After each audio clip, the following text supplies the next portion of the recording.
रही है, गटर नहीं है, पूरे खड्डे के खड्डे गिरे हैं। कोई भाजपा वाला देखने नहीं आता। यहाँ पे विकास के नाम पे गुजरात की जनता को उल्लू बनाया जा रहा है। एक रोड 4 बार बना, चारों 4 बार खड्डे हो गए, 1 महीने में दीवाला निकल जाता। पहले गैस का बोतल 400 रुपए थे, कूड़ी लेके निकलते थे। 1000 है, 1090 है। पहले स्कूल की फीस जो 2-2, 3-3 हजार थी, आज 25-25 हजार रूपए हो गए। यहाँ पर मोदी सरकार जब आती है या मोदी जी आते हैं तो विकास की बात नहीं करते। यहाँ पर वो आके हिंदू मुस्लिम की बात करते हैं। मोदी जी की सत्ता में, मोदी जी की सरकार में खलबली मची हुई है, क्योंकि उन्हें पता है देश के युवा खड़े होंगे तो इस सरकार को पलट कर रख देंगे। कि खाक नशीनों उठ बैठो, वो वक्त करीब आ पहुंचा है जब तख्त गिराए जाएंगे, जब ताज उछाले जाएंगे। नरेंद्र मोदी नारा देते हैं सबके साथ सबके विकास का। प्रश्न पूछना चाहूंगा कि आपने कहा सबका साथ सबका विकास किया, आपने कहा रोजगार दिया। महिलाओं को न्याय की बात करते हैं, आपने कहा न्याय दिया, आपने कहा रोजगार बेरोजगारी को दूर किया। आज भी 5 साल की उम्र तक 10 लाख से अधिक बच्चे भूख के कारण मर जाते हैं। आज भी इस देश में 12 करोड़ से अधिक युवा बेरोजगार है। 12,000 से अधिक युवा रोजगार नहीं मिलने के कारण आत्महत्या कर लेते हैं। ये भारतीय गृह मंत्रालय की रिपोर्ट कहती है। सिर्फ बीजेपी और आरएसएस का विकास कर रहे हैं, अंबानी और अडानी का विकास हो रहा है, बाकी सबका सत्यानाश हो रहा है। कि सभी का खून है शामिल यहाँ की मिट्टी में, किसी के बाप का हिंदुस्तान थोड़ी है। बीजेपी और मोदी जी इस देश में खुले तौर पर हिंदू मुस्लिम की राजनीति कर रहे हैं, मंदिर मस्जिद की राजनीति कर रहे हैं। उम्र भर क्या बेहिसी की जिंदगी कहलाएगा, अब तो बन इंसान कब तक आदमी कहलाएगा। कुछ न कुछ तो बोलना होगा मुझे उसके खिलाफ, अब मेरा खामोश रहना बुज़दिली कहलाएगा। हालांकि हमें डराया जाता है, हमें धमकाया जाता है, लेकिन हम नहीं डरने वाले। हम ये बताना चाहते हैं कि राह में खतरे भी है, लेकिन ठहरता कौन है। मौत कल आनी है, आज आ जाए डरता कौन है। हम पीछे नहीं हटेंगे, तब तक बोलेंगे जब तक इस देश को इंसाफ नहीं मिल जाएगा। 4 साल से हालोल में रोड रही है, गटर नहीं है, पूरे खड्डे के खड्डे गिरे हैं। कोई भाजपा वाला देखने नहीं आता। यहाँ पे विकास के नाम पे हालोल की जनता को, गुजरात की जनता को उल्लू बनाया जा रहा है। यहाँ रोड रास्ते कुछ है नहीं, बेरोजगारी इतनी बड़ी है, रोजगारी है नहीं। यहाँ 4-4 कंपनी के आदमी कंपनी के बाहर बैठे हैं, कोई देखने वाला नहीं है। कोई देखने वाला नहीं, कोई देखने वाला नहीं है। भाई साहब अभी कह रहे थे मोदी अच्छे क्या काम करे? मोदी तो अच्छे काम किए, पावागढ़ का विकास देख लीजिए आप यहीं पे बजट में। हालोल में 4 साल का रोड का विवरण कीजिए आप। 4 साल पहले बना है अभी। अरे 4 साल से बन रहा है, 4 साल से। अगर आप अभी कह रहे थे मोदी जी ने विकास किया, क्या विकास किया? अरे साहब ये पूरा जुमला है। एक पूरे गुजरात में विकास के नाम पे जो इन लोगों ने माहौल बनाया है, जो गुजरात की जनता को उल्लू बनाया है, ये उनका कच्चा चिट्टा खुल जाएगा। हालोल की जीआईडीसी में गुजरात के क्या, हालोल के किसी भी व्यक्ति को नौकरी नहीं मिलती। लिया है नौकरी, Toto company, LME company, Hero company के कामदार बाहर है, नौकरी दिलवाई है उनको, न्याय दिलवाई है। डंका बज रहा है। मोदी कीजिए आप लोग, किसको न्याय मिला बताइए, एक तो बताओ। यहाँ करोड़ों का कॉर्पोरेशन में घोटाला है। मैं नहीं कहता, प्रादेशिक कमिश्नर बोलता है कि हालोल की कॉर्पोरेशन में 36 करोड़ का भ्रष्टाचार किया। कहाँ थे आप वहाँ टाइम पे? ये रोड में 104 करोड़ की गटर योजना है हालोल में, आप कहाँ थे? विकास आप तो कह रहे थे अभी डंका बज रहा है, क्या डंका बज रहा है? देखिए विपक्ष ऐसे ना चिल्लाते रहते हैं, ठीक है ना। अगर आप देख लीजिए कि अभी सड़क का काम चल रहा है। आप अपने हालोल में देखिए तो अभी सड़क का काम चल रहा है। 4 साल पहले बनने चालू ही है मेरे भाई, 4 साल से चालू। मैं हालोल में खुद रहता हूँ। एक कंजरी रोड, एक रोड 4 बार बना, चारों 4 बार खड्डे हो गए, 1 महीने में दीवाला निकल जाता। बताइए, मोदी जी ने कहा था 15 लाख आएंगे, मोदी जी ने कहा था 15 लाख आएंगे, हर घर पे छत होगी, महंगाई खत्म कर दूंगा, भ्रष्टाचार खत्म कर दूंगा। 15 लाख आया, महंगाई खत्म, खाते में आ गए, 15 लाख आ गए। अगर देखिए नहीं, 15 लाख क्यों नहीं आए भाई? 15 लाख के लिए सरकार ने बोला था ना, आया था ना खाते में। विकास पे बात होगी। कहा था महंगाई कम होगी, महंगाई कम हुई? महंगाई कम नहीं है। पहले सरसों का तेल कितने रुपए लीटर था? कितने रुपए लीटर था? पहले पेट्रोल कितने रुपए था? पहले पेट्रोल कितने रुपए का था?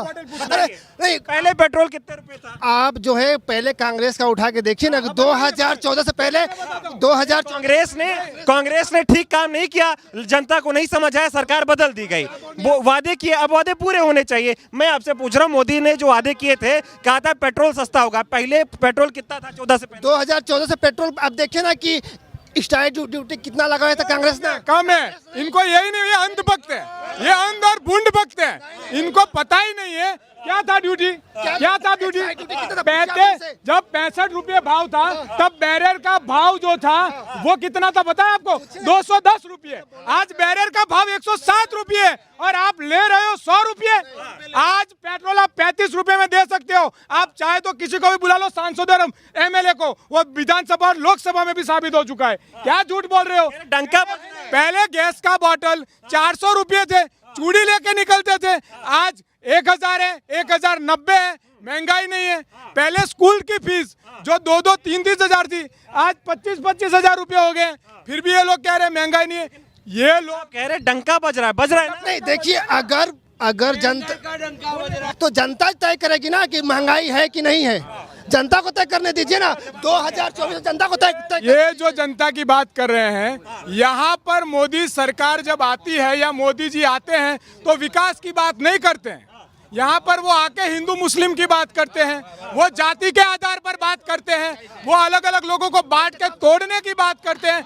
अगर इनके मोदी जी हैं, अगर इनके मोदी जी सच्चे हैं, तो एक बार गोदी मीडिया को छोड़ के प्रेस कॉन्फ्रेंस कर दे, हम समझ लेंगे कि कर दिया इन्होंने। मीडिया से नहीं बात नहीं। अभी भाई साहब ने कहा, हमारे बड़े भाई हैं, इन्होंने क्या कहा कि जो है मोदी जी जो है ना जाति की बात करते हैं। जाति की बात तो कांग्रेस करती है। जाति देखो ये बोल रहे मोदी जी का स्टेटमेंट, इनको अंधभक्त को पता नहीं है। मोदी जी का लोकसभा में, मोदी जी का लोकसभा में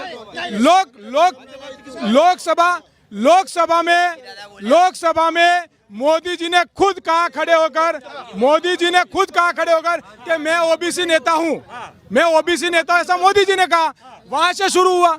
मोदी जी ने ये सारी बात जाति और वहां की बात कहां से शुरू? लोकसभा से शुरू हुई। नरेंद्र मोदी जो इस देश के प्रधानमंत्री है, वो नारा देते हैं सबके साथ सबके विकास का। लेकिन मैं प्रश्न पूछना चाहूंगा इस देश की ओर से, इस देश के युवाओं की ओर से, कि आपने कहा सबका साथ सबका विकास किया। आप नौजवानों को रोजगार की बात करते हैं, आपने कहा रोजगार दिया। आप महिलाओं को न्याय की बात करते हैं, आपने कहा न्याय दिया। आप बात करते हैं कि इस देश से बेरोजगारी दूर होगी, आपने कहा बेरोजगारी को दूर किया। आज भी इस देश में 5 साल की उम्र तक हर साल 10 लाख से अधिक बच्चे रोटी नहीं मिलने के कारण, भूख के कारण मर जाते हैं। ये मैं नहीं, UN की रिपोर्ट कहती है। मोदी जी बात करते हैं रोजगार की, आज भी इस देश में 12 करोड़ से अधिक युवा बेरोजगार है। यह भारतीय सरकार की रिपोर्ट है। मोदी जी बात करते हैं रोजगार की, मोदी जी बात करते हैं महंगाई की। आज भी इस देश में हर 3 वर्ष में 12,000 से अधिक युवा रोजगार नहीं मिलने के कारण आत्महत्या कर लेते हैं। यह भारतीय गृह मंत्रालय की रिपोर्ट कहती है। मोदी जी बात करते हैं कि इस देश में महिलाओं को न्याय मिलेगा, तो मैं पूछना चाहता हूं कि मोदी जी का न्याय यही है कि 26 जनवरी के मौके पर जब हम इस बात का जश्न मनाते हैं कि इस देश भारत का, इस दिन भारत का संविधान लिखा गया, उसी दिन बिल्किस बानो के कातिलों को छोड़ दिया जाता है कि यही महिलाओं के साथ न्याय है। मोदी जी सबके साथ सबके विकास की बात करते हैं, लेकिन जब दिल्ली में जब किसान सड़कों पर आते हैं अपने हक की बात करने के लिए, तो रास्तों में कील बिछा दी जाती है, उन पर आंसू गैस के गोले छोड़े जाते हैं, उन पर ड्रोन से हमला किया जाता है। क्या यही सबका साथ सबका विकास है? मोदी जी बात करते हैं सबके साथ सबके विकास की, लेकिन मोदी जी सिर्फ बीजेपी और RSS का विकास कर रहे रहे हैं। इस देश में सिर्फ अंबानी और अडानी का विकास हो रहा है, बाकी सबका सत्यानाश हो रहा है। आज भी इस देश का युवा बेरोजगार है। अच्छी से अच्छी शिक्षा प्राप्त करने के बाद आज युवा रोजगार हासिल करने के लिए जब लाइन में लगता है, उसका जब नंबर आता है तो उससे भारी घूस मांगी जाती है, उससे डोनेशन के नाम पर पैसा मांगा जाता है। लेकिन मोदी जी ने कहा कि सब साथ बढ़ेंगे। आप मुझको बताएं कहां सब साथ बढ़ रहे हैं। आज सीए लागू कर दिया गया।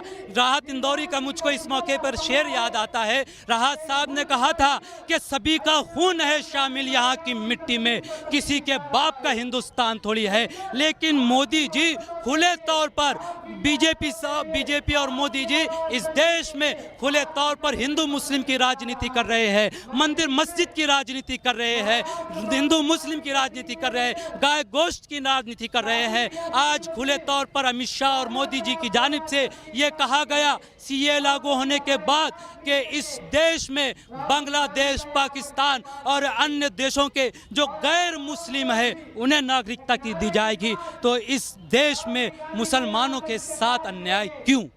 यानी कि मोदी जी ने और गृह मंत्री अमित शाह ने ये बयान देकर साफ तौर से ये कह दिया कि वो सबका साथ सबका विकास नहीं चाहते हैं, बल्कि वो इस देश में जात पात की राजनीति करना चाहते हैं। जिस जात पात को डॉक्टर बाबा साहब अम्बेडकर ने खत्म किया था, मोदी सरकार उसी जात पात को फिर बढ़ावा दे रही है।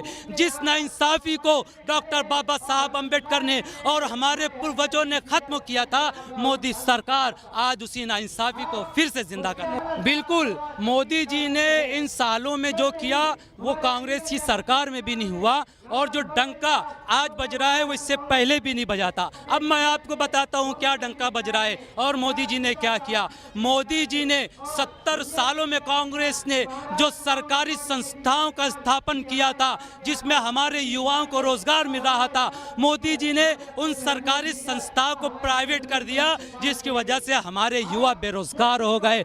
इन 70 सालों में जो कभी नहीं हुआ था, यानी कि हिंदू मुस्लिम की राजनीति नहीं हुई थी, नाइंसाफी नहीं हुई थी, फिर चाहे वो किसी भी जात किसी भी धर्म का हो उसे इंसाफ मिलता था।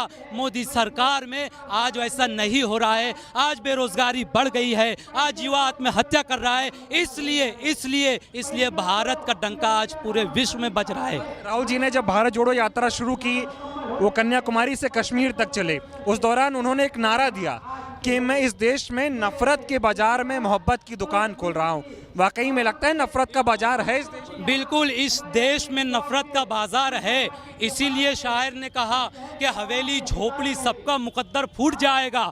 अगर ये साथ हिंदू मुस्लिमों का छूट जाएगा, दुआ कीजिए कि हम में प्यार के रिश्ते रहें कायम। ये रिश्ते टूट जाएंगे तो भारत टूट जाएगा। वही ये शायर ने यह भी कहा था कि कहाँ करती थी ये दुनिया जिसे तहजीब का पैकर, हमें तो तुम हमें हमारी बस वही पहचान लौटा दो जहाँ रहते थे हिंदू और मुस्लिम साथ मिलजुल कर, खुदा के वास्ते हमको वो हिंदुस्तान लौटा दो। असल में मालेगांव में नफरत नहीं फैल रही है। मालेगांव में बीजेपी अपने चिंटुओं द्वारा उनको मालेगांव में भेजकर यहाँ पर नफरत फैलाने का काम कर रही है।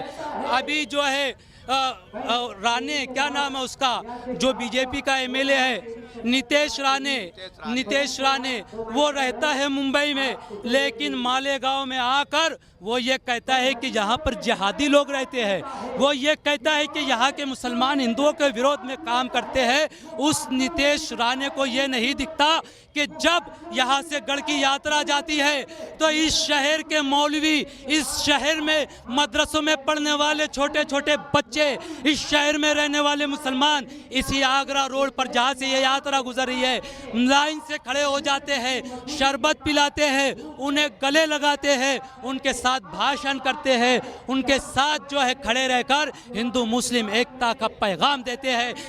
ये वही मालेगांव है। उस नीतीश राणे को मैं बताना चाहूँगा कि जब इस देश के मुसलमान जब ईद के मौके पर ईदगाह पर नमाज पढ़ने के लिए जाते हैं तो हमारे हिंदू भाई मुसलमानों के लिए वुजू के पानी का इंतज़ाम करते हैं। असल में वो जो 400 पार कह रहे हैं वो लोगों के समझ में नहीं, वो 400 बाहर बोल रहे हैं, यानी कि अब उनकी गाल जो उनकी गलने वाली नहीं है, वो 400 पार नहीं हो, वो देश बाहर होने वाले हैं, सत्ता बाहर होने वाले हैं। और अब जो है उनकी सत्ता में घबराहट है, वो घबरा चुके हैं, इसलिए अब वो तरह तरह के बयान दे रहे हैं। पोक है मोदी? डरपोक है ये तो हम नहीं बोलेंगे, लेकिन उनके बयान से लोग अंदाज़ा लगा लेते हैं कि डरपोक है या नहीं है।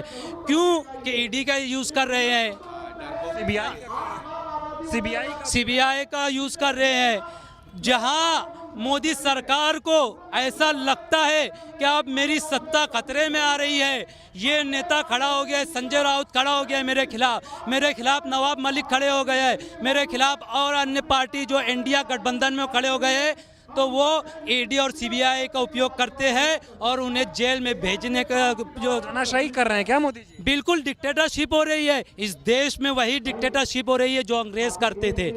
कि अगर आप उस समय अंग्रेज़ों के खिलाफ बोलने के लिए खड़े हो तो वो पकड़कर जेलों में भेज देते थे, फांसी के फंदे पर कर देते। वो गोरे अंग्रेज चले गए इस देश से, हमारे पूर्वजों ने गोरे अंग्रेज़ों का खात्मा तो कर दिया, लेकिन अब इस बात की ज़रूरत है, अब वक्त तो आ गया है कि इस देश से काले अंग्रेज़ों का खात्मा किया जाए। और इस समय हमारे देश का युवा, इस देश का जो हमारे बुजुर्ग हैं और इस देश के वो लोग जो आज भी इस बात पर यकीन रखते हैं कि आज भी इस देश में संविधान कायम है, वो इन काले अंग्रेज़ों के खात्मे के लिए तैयार है। और वो दिन दूर नहीं जब इस देश से काले अंग्रेज़ों का खात्मा होगा, क्योंकि उस समय गोरे अंग्रेजों के खिलाफ उस वक्त महात्मा गांधी खड़े हुए थे, इस समय काले अंग्रेजों के खिलाफ राहुल गांधी खड़े हुए हैं। उस समय भी गांधी खड़े थे, इस समय भी गांधी खड़े हैं। ये वही हिंदुस्तान है जो ये चाहता है कि इस देश में डिक्टेटरशिप नहीं चल सकती। मेरी सवाल, अभी आप एक शायरी बोल रहे थे कि आप नहीं बोला तो क्या होगा, वो सुना दीजिए जरा। उम्र भर क्या बेहिसी की जिंदगी कहलाएगा, अब तो बन इंसान कब तक आदमी कहलाएगा, कुछ न कुछ तो बोलना होगा मुझे उसके खिलाफ, अब मेरा खामोश रहना बुज़दिली कहलाएगा। हम खामोश नहीं रहेंगे, हालांकि हमें डराया जाता है, हमें धमकाया जाता है, लेकिन हम नहीं डरने वाले, क्योंकि हमारा रिश्ता हमारे पूर्वजों से मिलता है। हमारे पूर्वजों ने भी फांसी के फंदे को झूला, हमारे पूर्वज भी जो जेलों में गए। हम ये बताना चाहते हैं कि राह में खतरे भी है लेकिन ठहरता कौन है, राह में खतरे भी है लेकिन ठहरता कौन है, मौत कल आनी है आज आ जाए डरता कौन है। हम पीछे नहीं हटेंगे, हम बोलेंगे, हम तब तक बोलेंगे जब तक इस देश को इंसाफ नहीं मिल जाएगा। महिला के साथ ये अन्याय हो रहा है कि जब भी रास्ते से अगर महिला गुजरी तो उसके ऊपर अत्याचार होता, ये मोदी सरकार रोकता नहीं। और महिला अगर घर के अंदर कोई तकलीफ में रही, वो बोलता मैंने गैस दिया, मैंने ये दिया, क्या दिया, कुछ तो आज तक किसी को दिया नहीं, सिर्फ भपारे करता वो क्या मैंने दिया तो क्या दिया। नहीं, मोदी जी कहते हैं आपको सिलेंडर दिया उन्होंने, महंगाई बहुत हुई थी, राहत दी उन्होंने, ऐसे दावे वो करते हैं। नहीं, हमको तो नहीं पहुंचा सिलेंडर, कहाँ से पहुंचा, और हमको तो दिया ही नहीं उन्हें, तो हम क्या बोलेंगे। उज्ज्वला योजना चला रहे, उससे तो मिला होगा ना? नहीं, कुछ भी नहीं, आज तक कुछ नहीं मिला हम लोगों को। कह रहे वो विकास कर रहे हैं, उन्हीं के विकास से देश आगे बढ़ रहा है। 70 साल में कोई कुछ नहीं कर पाया, मोदी ने सब किया। मोदी सरकार ने नहीं कुछ की, जो कुछ भी आज तक 70 साल से होते आया वो इंदिरा गांधी ने की, उसके बाद राजीव गांधी ने किया, और अब उसके बेटे चला रहे, वही सत्ता चलेंगी। मोदी कह रहे सब लूटते थे, हम काम करते हैं। नहीं, ये लूट रहा, उन्हें दे तो सब गरीबों का भला करे ना। क्या लूटा मोदी ने, बताइए। मोदी सरकार ने तो जो नोटा काढ़ा 500 के इतने से छोटे से नोटा काढ़ा, जो 1 लाख भी रहे तो खीसे में दिखते नहीं। और पहली 100 की नोट भी दुनिया वालों को 1 महीना चलती थी, वो नोट सही थी, वो इंदिरा गांधी जी की नोट थी, वो गांधी जी की नोट थी। वो तो नोट बंद किए, बोले भ्रष्टाचार खत्म हो जाएगा, सब ठीक कर दिया। क्या ठीक हुआ, हर चीज तो महंगी है, आज तक तो कुछ सस्ता हुई नहीं, और गौर गरीबों को तो काम रोजी रोजगार तो है ही नहीं। मोदी जी कह रहे हैं आप उनका परिवार हो, आपके लिए 18 घंटे काम करते हैं। अरे खुद का परिवार नहीं तो हमारे को क्या परिवार बनाएगा वो।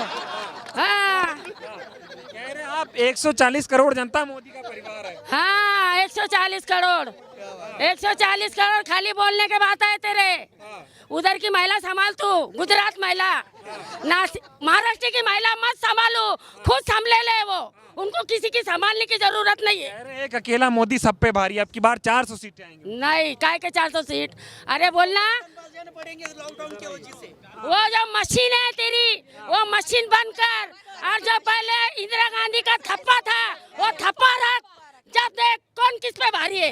मोदी जी झूठे हैं क्या? झूठ बोल, झूठ झूठ सब झूठ। कहते ईमानदार हूँ। काय का ईमानदार, सबसे बड़ा गद्दार तो वही है। क्या गद्दारी? हमसे सबसे गद्दारी किया, अरे देश अलग किया, हिंदू मुस्लिम में झगड़ा लगाया। नहीं कर रहे मोदी जी कुछ भी नहीं। ये योजनाएं जो आप बोल रहे हैं ना, ये योजनाएं जो है इंदिरा गांधी की थी, तब से ये योजना चलती आ रही है।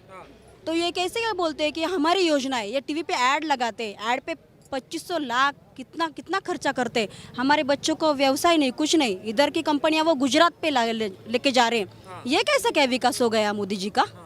फिर सिर्फ यही बात कहते हैं कि 70 साल में कुछ नहीं हुआ जो 10 सालों में इन्होंने। अरे कुछ भी नहीं, 10 सालों में कुछ नहीं किया इन्होंने। महिलाएं हैं, महिलाओं की सुरक्षा कैसी है महाराष्ट्र में बीजेपी? कुछ भी नहीं है। महिलाएं सुरक्षित नहीं है ये सरकार के राज्य में।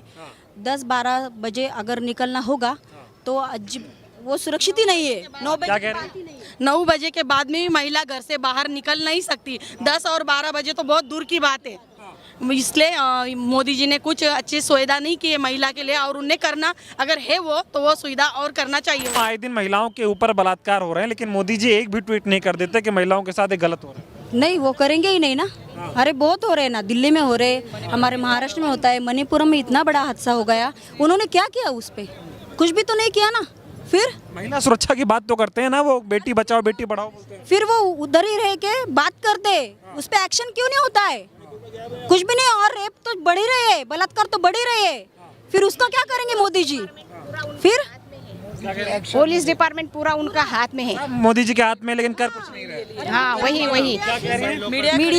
मीडिया वगैरह सब खरीद लिए है, वो सभी कर रहे हैं। मीडिया है उनके हो गए। मीडिया में देखो बार बार उनके ही एडवर्टाइज आती है, ऐड करते हैं, ऐड में पैसे देते। इतना होना चाहिए कि ऐड में पैसे खर्च करने के नहीं चाहिए। बच्चों को रोजगार नहीं है, रोजगार का देखना चाहिए। जो प्रोजेक्ट आता है गुजरात लेके जाते हैं, ये अच्छी बात नहीं है। युवाओं का बहुत परेशानी हुई। बच्चे अभी बच्चों की प्रधानमंत्री हाँ वही होता ना, वो महाराष्ट्र के नहीं हुए, भारत के प्रधानमंत्री नहीं, गुजरात के ही है। जब हमारे यहाँ बारिश की वजह से जब ये क्या था भोपाल पंजाब से थे, जब बाढ़ आई थी, महाराष्ट्र में आए, महाराष्ट्र में देखने कोई आया था इधर? गुजरात में चले क्यों? गुजरात में अच्छे लोग है क्या? हम महाराष्ट्र में अच्छे लोग नहीं रहते क्या? देखिए मेरे साथ अन्याय नहीं, मेरे साथ अन्याय होता तो मैं चुपचाप घर बैठ जाता। इस देश के 140 करोड़ लोगों के साथ अन्याय हो रहा है। मैं तो ये कहूँगा देश के प्रधानमंत्री के साथ भी अन्याय हो रहा है। देश के प्रधानमंत्री की जो ताकत थी, जो एक कलम में ताकत दी थी, उस कलम का ताकत का इस्तेमाल सही तरीके से नहीं कर पा रहे, इसलिए उनके साथ भी अन्याय हो रहा है। देखिए उसका करारा जवाब सिर्फ एक होगा, वोट की चोट ये जनता देगी। देखिए इस जनता ने 10 साल उन लोगों को दिए, उन्होंने ये 10 साल सिर्फ और सिर्फ लोगों को लड़ाने में और राजनीति करने में कर दिए। मैं सुप्रीम कोर्ट का शुक्रिया अदा करता हूं कि उन्होंने 2 फैसले इस देश को ऐसे दिए कि जो देश की जनता का, अगर अब भी जनता ने आंख नहीं खोली तो कल को ये कोई नहीं कह सकता हमें कोई जगाने के लिए नहीं आया था। राहुल गांधी जी का काम था जनता को जगाना।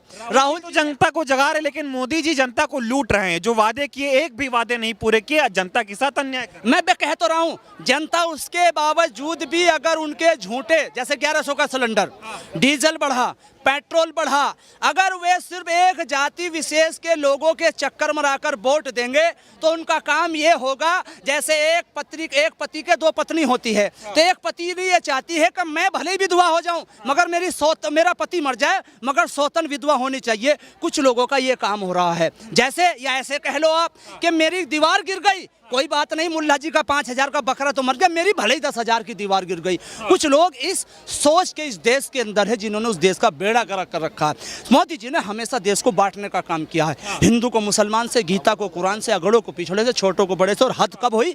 हद हो गई जब देश की सेना को बांटने का काम किया है। अग्निवीर लाकर एक 6 साल तक ट्रेनिंग कर रहा है, एक 6 महीने ट्रेनिंग कर रहा है। तो क्या 6 महीने वाला और 6 साल वाला बराबर हो सकता है? चलो उसको छोड़ दीजिए। उसके अलावा अलावा जो मेरा 6 साल वाला होगा उसे शहीद का दर्जा मिलेगा, और जो 6 महीने वाला होगा वो भी अपनी जान देगा, वो भी माँ का बेटा, भाई का भाई होगा, किसी बाप का बेटा होगा, उसको शहादत का दर्जा नहीं मिलेगा। 2014 के बाद मोदी जी देश में ये माहौल बना रहे हैं कि 70 साल में कोई काम नहीं हुआ। वो कह रहे 10 सालों में उन्होंने जो कर दिया कोई नहीं कर पाया। मोदी जी से मैं पूछना चाहूंगा, 70 सालों में आप जो हवाई जहाजों में उड़ रहे हैं, जो तमाम ये देश तरक्की कर रहा है, बड़े बड़े महानगरों में जो बिल्डिंग आप खड़ी देख रहे हैं, कंप्यूटर की क्रांति है, रेलों की क्रांति है, रोडों की क्रांति है, ये सारे काम कांग्रेस के शासन के हैं। और कोई भी काम एकदम नहीं होता, 10 से 15 साल पहले बजट बनता है और उसके बाद काम होता है। आपके चैनल के माध्यम से जनता को बताना चाहता हूं, आज जितनी भी चीजें ये बना रहे हैं सब कांग्रेस की देन है। इन्होंने सिर्फ 2 काम किए हैं, एक तो जो कांग्रेस ने बनाया था उसे बेचने का काम किया है, और दूसरा जनता को गुमराह कर कर झूठ बोलकर जनता का वोट लूटने का काम किया। कह रहे 18 घंटे काम करने वाला देश का इकलौता प्रधानमंत्री हूं और एक अकेला सब पर भारी। अब की बार 400 पार के नारे अब मोदी जी देने लगे। मैं तो कहता हूँ 400 पार नहीं, 500 पार भी आ जाएंगे, क्योंकि इसके पीछे हम कितने भी, देखो क्या प्रॉब्लम आप लोग हम समझ नहीं रहे हैं। जितनी मुद्दे बात कर रहे हैं, राहुल जी हों चाहे देश की कितनी भी पार्टियां हों, सारे मुद्दे जनता के पक्ष में है। सारे के सारे मुद्दे मोदी जो सरकार जो कर रही है हमारे देश की जनता के सारे खिलाफ है। सब जानते हैं, यहाँ पे जितने लोग हैं सभी जानते हैं कि सरकार सिर्फ 5% 10% लोगों के लिए काम कर रही है। देश के 90% जनता त्रस्त है।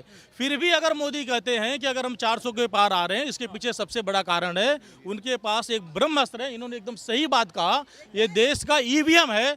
जब तक ईवीएम होगा, मोदी जी 10 से 15% वोटों की हेराफेरी करके इस देश में सत्ता में वापस आ रहे हैं। इसके लिए मैं यहाँ के सभी जनता को मैं कहता हूँ कि जो चुनाव आयोग ने चुनाव की तारीख को ऐलान कर दिया है, देश की जनता, यहाँ की जनता को चाहिए कि ईवीएम को बंद कराएं, या ईवीएम को नहीं रोक सकते। जैसे हमारी पॉलिटिकल पार्टी ने कहा है कि वीवीपैट की गिनती हमारे हाथों में हो और हम डालें उसकी गिनती, पर्ची मिलनी चाहिए, पता तो चले किसको। 100%। लेकिन ये कहने का मुद्दा ये है कि ये सिर्फ हम ये देश के नेता के कहने से नहीं होगा, यहाँ के सारी जनताओं को ईवीएम के खिलाफ उग्र आंदोलन करना पड़ेगा। यही है कि एक नेता जो मणिपुर से चला है मुंबई पहुंचा है, जो कन्याकुमारी से चला कश्मीर पहुंचा, देश को जोड़ने की बात कर रहा है, वो कह रहा है कि मैं नफरत के बाजार में मोहब्बत की दुकान खोल रहा हूं। वहीं बीजेपी वो नफरत की राजनीति कर रही है, जुमला दे रही है, कहती महंगाई कम करेंगे लेकिन अडानी और अंबानी का कर्जा माफ। सही बात, 100%। देखो आप लोगों को ये ध्यान में होना चाहिए कि जो सत्ता के लिए, देश के लिए विकास का काम कर सकते हैं, जैसे माननीय राहुल जी ने बहुत, जो आज तक भी जो रैलियों में उन्होंने जो स्पीच दिया, ओबीसी जनगणना हो गई, चाहे देश का जो धन्ना सोडो के खिलाफ जो बात की है, देश की जो गरीब लोगों की आवाज उठा रहे हैं। लेकिन ये तब लागू कर सकते हैं जब राहुल जी जैसे सोच के विचार के नेता संसद में पहुंचेंगे। लेकिन संसद में पहुंचने का रास्ता आपके वोट से जाता है, लेकिन आपके वोट के अधिकार ये सरकार ने ईवीएम के द्वारा छीना। मोदी जी कर क्या रहे हैं? मोदी जी 2014 के बाद से जब से आए, कोई ऐसा काम किया जो जनता को पसंद आया हो, या जो उन्होंने वादे किए वो पूरे हो पाए हो? देखिए, मोदी जी जो सरकार है, 2014 की बात नहीं, मोदी जी की सरकार का अगर आप इतिहास उठा के देखेंगे, जब वो मुख्यमंत्री भी थे, गुजरात की जब मॉडल की बात करते थे, आज भी गुजरात का मॉडल ऐसा है कि आज वहाँ पे बीजेपी का बहुत बड़ा आलीशान ऑफिस खुल रहा है, लेकिन वहाँ का सरपंच कह रहा है कि हमारे यहाँ पे बीएमसी स्कूल नहीं है। तो आप सोचिए, जो मुख्यमंत्री रह चुका, जो प्रधानमंत्री रह चुका, जो एक शिक्षा के लिए एक छोटा सा सार्वजनिक स्कूल नहीं खोल पाया, वो देश का क्या विकास करेगा? विकास हो रहा है अडानी अंबानी का। और आजकल इलेक्टोरल बॉन्ड का मुद्दा चल रहा है, देश के अरबपतियों से चंदा वसूला जा रहा है। अरबपति पहले आपसे चंदा वसूलते हैं, फिर मोदी जी उनसे वसूलते हैं और उसके बदले में उनको धंधा देते हैं। क्या है, पहला मोदी जी का एक रिकॉर्ड है कि इसके पहले उनको पाकिस्तान की बिरयानी भी चलती है, आज उनको इलेक्टोरल बॉन्ड के माध्यम से उनका पैसा भी चलता है। सिर्फ हिंदुस्तान के जो गरीब लोग हैं उनको बेवकूफ़ बनाने के लिए हिंदू मुस्लिम में बात करने का, लोगों में लड़ाने का और अपना काम करके लेने का। मोदी जी का ऐसा है कि वो जब अपनी बीवी का नहीं हुए तो ये हिंदुस्तान का क्या होगे, समझे कि नहीं? जो अपनी बीवी को न्याय नहीं दे सकते, वो हिंदुस्तान को तो छोड़ो, यहाँ के जो हिंदुओं को गलत फहमी है कि ये हमारा नेता है, सिर्फ वो एक भ्रम पैदा करते हैं कि मैं हिंदुओं का प्रधानमंत्री हूँ, वो करके उनको भी बेवकूफ़ बनाते। मुसलमानों को, इनको क्या लगता है कि डीजल बढ़ा दो, ये बढ़ा दो। डीजल बढ़ाने से सिर्फ मुसलमानों का नुकसान नहीं होने वाला है, इसके साथ में 100 करोड़ हिंदुओं का भी नुकसान होने वाला है। लड़ाई इसी की है कि मोदी जी जो जुमला दे रहे हैं ना, जनता उसको गुलदस्ता समझ कर रख लेती है। इसके लिए ही वो खुश होते हैं, लोग उनको वोट इसके लिए देते हैं क्योंकि उनको ये गलतफहमी है कि ये मुसलमानों को कहीं ना कहीं रुकाने का काम करते हैं, इसके लिए उनके वजह से उनको वोट मिलता है। लेकिन उनको ये भी नहीं मालूम है कि हमारा तो छोड़ो, तुमको भी बेवकूफ़ बना रहे, समझे कि नहीं। बेवकूफ़ बनाने का काम एक अच्छे तरह से करते हैं और उनको बहुत अच्छी तरह से मालूम है कि क्या बोलेंगे तो क्या होता है। तुम महंगाई की बात करो तो राम मंदिर का बात करते हैं, तुम सिलेंडर का बात करो तो बोलेंगे 370 लाया। मतलब ये क्या खेल है, मतलब लोगों को मालूम नहीं। सिर्फ और सिर्फ अगर ये बोलते हैं कि हम लोग 400 पार, अगर 400 पार है तो हिंदुस्तान के हर छोटी बड़ी पार्टी को तोड़ने का काम कर रहे हैं ब्लैकमेलिंग करके। अगर तुम्हारे को इतना ही कॉन्फिडेंस है कि तुम 400 पार आने वाले हो तो तुमको अशोक चौहान की क्या जरूरत पड़ी, तुमको अजित पवार की क्या जरूरत पड़ी, समझे कि नहीं। ये लोगों को बेवकूफ़ बनाने का सिर्फ तुम्हारे पास एक ही औजार है, ईवीएम का। ईवीएम के ऊपर अगर तुम्हारी ठुकाई होगी तो उसके बाद में तुम है ना, तुम वापिस से 2 पे आओगे। सवाल ये है, जनता ठुकाई करने के मूड में है कि नहीं है? जनता पूरी तरह से जनता में ये बात है, एक बात बोल रहा हूँ मैं, पब्लिक का पैसा लूट के अदानी अंबानी को दे रहा है। पब्लिक का पैसा कैसा लूट दे, हर एक जनता को, हर एक नागरिक को बैंक अकाउंट खोलना जरूरी है, ये ऐसा ये बनाया है। हाँ, तो फिर वो बैंक का अकाउंट खोलना है तो 1000 रुपये तो कम से कम उसका अकाउंट में तो सारा पैसा। नहीं, एक बात बोल रहा हूँ मैं, बैंक का अकाउंट इसलिए खोलना बोला कि मिनिमम बैलेंस उसमें रखे। तो मिनिमम बैलेंस अकाउंट बैंक के थ्रू किधर जाता है, वो अदानी को मतलब अंबानी को, वो लोग को ही देता ना, उन लोग को ही उधार देते, मतलब लोन देते, वो लोन माफी किया जाता। जी को अब की बार वोट नहीं देने वाले? नहीं, क्यों देगा भाई, पागल है मैं कि उसको वोट देगा? कोई पागल भी नहीं वोट देगा, पागल भी वोट देगा, पागल भी उससे बुक्का मारा भी। हाँ, आजकल अंधभक्त बहुत है, मोदी जी की बात बहुत मानते हैं। अरे भाई, मैं मोदी का नाम लेगा तो मैं पूरा मेरा जान जलता है, सीधी बात है। मोदी के नाम से इतना गुस्सा? अरे बहुत गुस्सा है भाई। वो देखो, अभी मैं एक बात बोलता है, सबको वो चूल्हा दिया तो क्या मतलब है, उसको जरूरी गैस का सिलेंडर तो लेना ही पड़ेगा। नहीं, बात सुनिए, बात करो। इलेक्टोरल बॉन्ड का मुद्दा आया, जिन कंपनियों ने मोदी सरकार को चंदा दिया, मोदी सरकार यानी कि बीजेपी को, वो चंदे का सारा पैसा बड़ी बड़ी उद्योग कंपनियों से आया। इलेक्टोरल बॉन्ड से मोदी जी, इलेक्टोरल बॉन्ड से आप जनता को, मोदी जी को एक नया नाम मिला हुआ है। इससे पहले उनको जुमलेबाज बोला जाता था, आज से उनको वसूलीबाज बोला जाने लगा है। हमारे देश में जैसे लोग बड़े बड़े जो गुंडे होते थे वो वसूली किया करते थे, वैसे ही मोदी साहब अब नए वसूलीबाज हो गए हैं। आप कंपनियों को, देश के लोगों को, देश के बिजनेसमैन को वसूली करके देश की सत्ता अपने हथियाने की कोशिश में रखे हुए हैं। वसूली कैसे की? पहले गांव में सपेरा सांप लेकर दिखाने आता था और वो सपेरा बच्चों से कहता था कि अगर आपने मुझे घर से दाल आटा का लाकर नहीं दिया तो रात को सपने में सांप आएगा। मोदी जी ने कंपनियों से कहा अगर तुमने हमें चंदा नहीं दिया हम तुम्हारी कंपनी बंद कर देंगे, तो उन्होंने डर के दिया। ठीक है। दूसरा देखिए, उनके पास तो नेता भी नहीं है। कांग्रेस के नेता तोड़ते उन्हें राज्यसभा भेजते हैं, कांग्रेस के नेता तोड़ते उन्हें मुख्यमंत्री बनाते हैं। और अफसोस, भाजपा वालों, आपको शर्म नहीं आती? आपके पास तो मोदी के अलावा कोई चेहरा ही नहीं है। आपने लाल कृष्ण आडवाणी को एक तरफ कर दिया, आपने मुरली मनोहर जोशी को एक तरफ कर दिया, मोदी जी अमित शाह के पिछवाड़े पे भी लात मारेंगे। और सुनो, अभी तो वो बोल रहे हैं कि अकेला सब पे भारी। और जब उन्हें लोग टिकट वाले नहीं मिलते, अपनों के टिकट काट दे, कांग्रेस वालों को कह रहे हैं आ जाओ। और कांग्रेस वाले भी बड़े लालची, जो फर्जी है कांग्रेस में, असली नहीं। जो चोर और फर्जी वो जा रहे हैं। और मैं तो यूँ कह रहा हूँ, कांग्रेस की सफाई हो रही है, सफाई। ये जो जा रहे हैं ना, सफाई हो रही है कांग्रेस में न्याय योद्धा बचेंगे, फर्जी न्याय योद्धा बचेंगे। राहुल जी ने यह काम बहुत अच्छा कर रखा है, जो नहीं रोक रहे किसी को। वो चाहते हैं राहुल जी हमें मनाना है। अरे राहुल जी देश के नेता है, तमाम राहुल जी के साथ है। तुम जैसी चमन्नी चोरों से कांग्रेस चल रही है क्या? है? तुम जाओ, एमपी का टिकट लो, एमएलए का। अरे भाई चमन्नी चोरों की औकाती क्या होती है जो राजशाही और पता चले जाए जनता मोहब्बत की दुकान खोलेगी। खोलेगी नहीं, मीडिया बंधु खोलेगी नहीं। जनता ने मोहब्बत की दुकान खोल दी है, हाँ खोल दी है। इसका सबूत राम मंदिर का इन्होंने उद्घाटन किया, उसमें इन्होंने चाहा कि कुछ हो, जनता ने कुछ नहीं किया। इन्होंने रात को ACCA क्या हो वो लगाए, CA लगाई, जनता ने कुछ नहीं किया।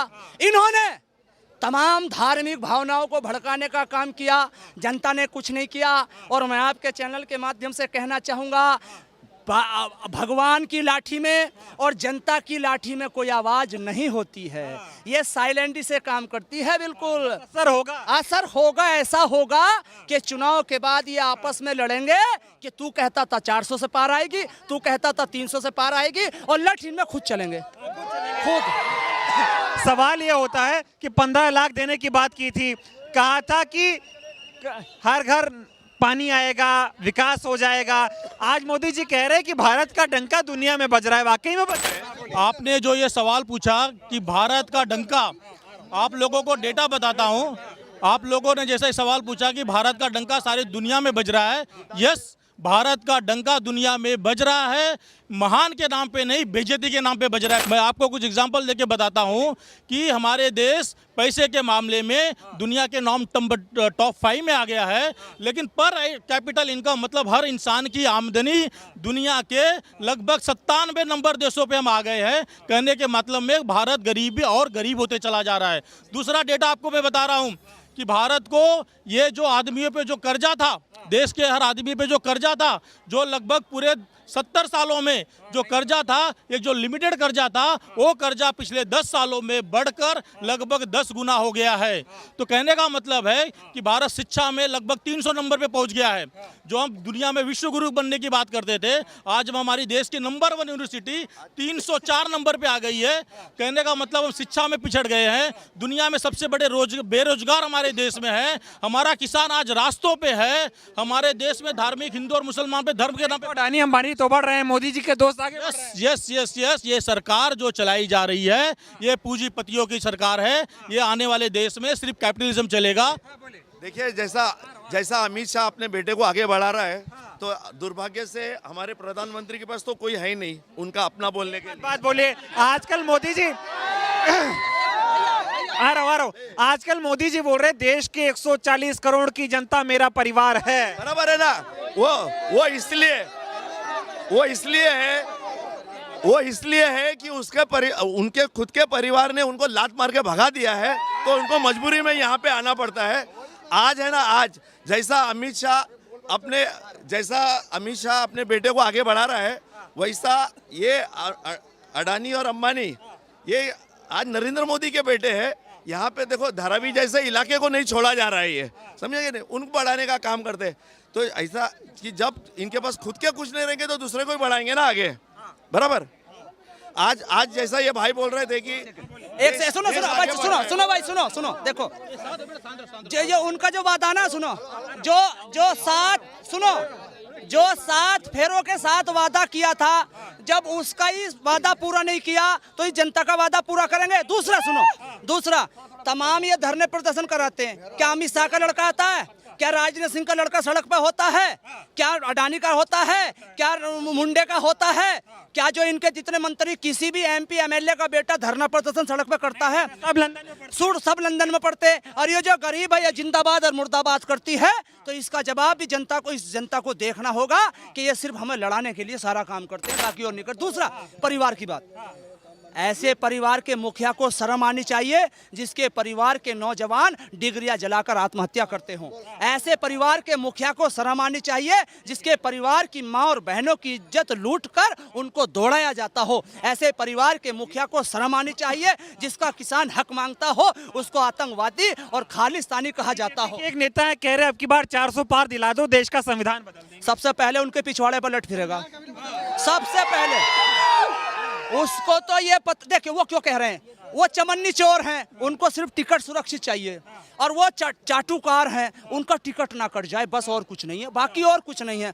जिस दिन संविधान बदला जाएगा ना, हम तो कल भी मेहनत करते थे, हमारे बाप दादा मेहनत करते थे देश के लिए, आज हम कर रहे हैं, कल को हमारी नस्ल करेगी। उनको ही पता चलेगा संविधान क्या चीज है। इस संविधान की ताकत है जो आज वो बोल रहे हैं, जो वो बोल रहे हैं ना, अगर वो MP बने हैं तो संविधान की देन है। वो नागपुर वाला संविधान लागू करना चाहते हैं। अरे सुनिए, RSS वाला करेंगे तो उनको, मैं यही तो कह रहा हूं, उसको भी पता चल जाएगा वो कौन सी कम्युनिटी से है। मैं यहाँ नहीं कहना चाहूंगा, लट उस पर फिरेगा सबसे पहले। हाँ, मोदी जी उस पर, अरे मोदी जी पर खुद फिरेगा। वो संविधान किनके लिए आपने पढ़ा, पता आपको? उस संविधान में लिखा है कि 4 कैटेगरी में बांटा गया है। उस 4 कैटेगरी में एक को सर से, एक को छाती से, एक को पेट से, एक को शूद्र कहा गया है। और उसमें कहा गया शूद्र, नर और ताड़ी, ये तीनों हैं ढोल की उत्तराधिकारी, यानी कि इनको पीटा जाए। और वो MPC साहब बताएंगे कौन सी उससे, वो बताएंगे। वे OBC वाले हैं, वो शूद्र वाले हैं, वो छत्री हैं, वो सर वाले हैं, पता चल जाए। आप बता देंगे, वो बता देंगे जब लट फिरेगा। और ये कहेंगे कि मेरी गलती थी, मेरी गलती थी। उन्होंने कहा तो था कि नोटबंदी करूंगा, भ्रष्टाचार खत्म नहीं होगा, जिस चौराहे पे बुलाना होगा बुला लिया। आप लोग बुला ही नहीं रहे उन्हें। चौराहे का नाम नहीं बताया था, बहुत तेज प्रधानमंत्री, चौराहे का नाम नहीं बताया था। और सुनो, भारत का पहला प्रधानमंत्री जिसने अपना काम शुरू करा और खत्म कर दिया हो। नोट 2000 का खुद चलाया और खुद नहीं बंद कर दिया। देखिए, इसका मतलब उनका वो काम सही नहीं था, बिल्कुल गलत था। उन्होंने अपने काले लोगों का धन सही करने के लिए वो नोटबंदी की थी। फिर उन्होंने बाद में जब सेटिंग हो गई सबकी, तो हिसाब किताब कर देंगे। लेकिन वो जो कंपनियां चंदा दे रही हैं बीजेपी को, इनका हिसाब किताब करेगी जनता? सब जनता करेगी। देखिए, ये यार, जनता ने जब अंग्रेजों का इलाज करा है, जो बड़े बड़े पहले जिम्मेदार होते थे, वो भी तो अंग्रेजों की चापलूसी करते थे ना। उन अंग्रेजों के रूप में कंपनी वाले चापलूसी जिम्मेदार हो गए। ये जनता तो इनका भी इलाज करेगी। अंग्रेजों को सबक सिखाया था। अंग्रेजों ने एक चाल चली थी, काश्तूर पर सूअर का गोश्त और गाय का गोश्त लगाया था। सूअर के गोश्त से तो मुसलमान ना आए और गाय के गोश्त से, चर्बी से हिंदू ना आए। मगर हिंदुओं ने और मुसलमानों ने अपने धर्म की परवाह ना करते हुए, उस धर्म को दरकिनार करते हुए और देश को बचाने के लिए उस अंग्रेजों की साजिश को फेल कर दिया था। और ये जो साजिश रच रहे हैं, इनकी तो साजिश क्या, टेक्नोलॉजी का जमाना है। अब हिंदू मुसलमान जाग चुका है, अब किसी के चक्कर में नहीं आने।